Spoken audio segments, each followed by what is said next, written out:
All right, welcome back to another episode of College Football Unabridged. Today we're going to talk about Memphis.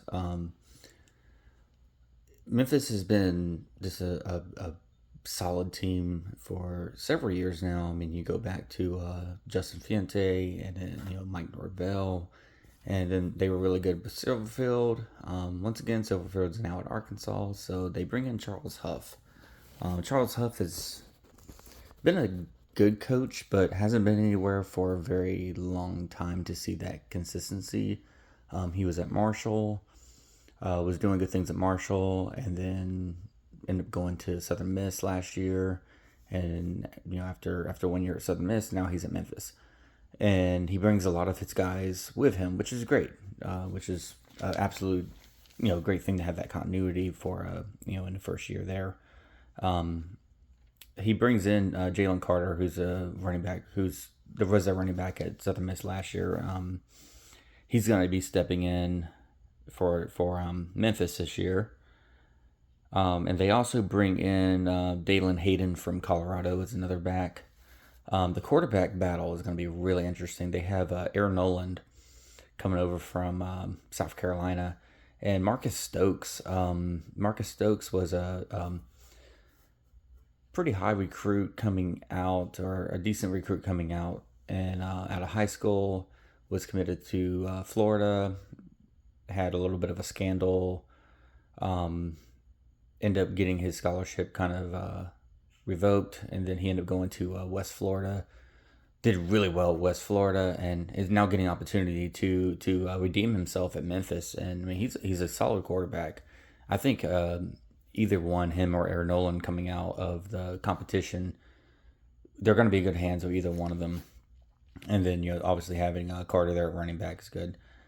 They also bring over from Southern Miss. They bring over Tycham Chapman, kind of a smaller guy, 5'9", 170s, but he's a senior. He has some experience with Huff, so he hope that he kind of helps kind of bring some continuity over for that. Defense, they have Lance Guidry at defensive coordinator. He was an analyst last year with LSU. Before that, he was at Miami. And this defense, I mean, Memphis had a great defense last year. They had a lot of created a lot of turnovers. Did a lot defensively that was pretty good. And they bring in like a majority of they bring in 3/4 of their defensive line is coming over from Southern Miss, along with Jamon Tapp at edge. They just are basically loaded up on Southern Miss guys. Again, kind of set up the team for early success, bringing over some continuity. They bring in Ellis Jr. That sounds fantastic to me. Sounds like he'd be. This just sounds good to me. He is from Austin Peay, smaller school, but he's coming over at corner. He did really well at Austin Peay, so see if he levels up. Staying in state, going over to Memphis. They the other corner position would be with Chauncey Logan and Ian Foster. So they got a lot of transfers, but a lot of seniors, juniors across the board.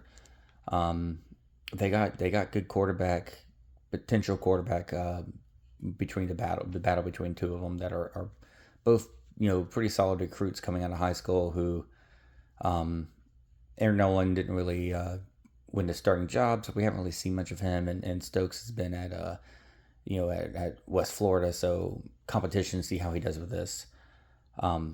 Last year they were 8-5, kind of highlighted by that Arkansas win, which was just a crazy finish. They were kind of hit and miss. They lost to UAB, but they beat Arkansas. kind of finished the year on a 4-game losing streak, including a bowl loss to NC State. So this year they get open the season at UNLV, and man, that's going to be a fun game to watch. For some of these kind of off the radar games, UNLV and Memphis should be fun.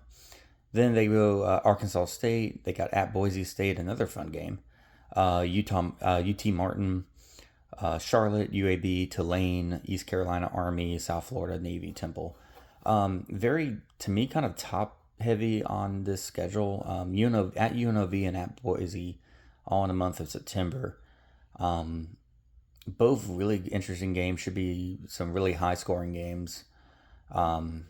Excited to see those games. But that being said, there's no reason why they can't duplicate 8-5 last year. So I'm thinking right around the same as last year, around the 8-5, 7-9 win mark. It's a solid roster, plenty of continuity with coaching staff, plenty of talent, and pretty workable schedule. You have a lot of coaching turnover in the American this year. Tulane, is breaking a new coach. South Florida is breaking a new coach. I mean, obviously you got to play Army, Navy are always tricky, but there's overall it's a very workable schedule once you get past the month of September. So I'm looking forward to see how Charles Huff does. Maybe see him several years into a program, and see if he can get Memphis continuing their success.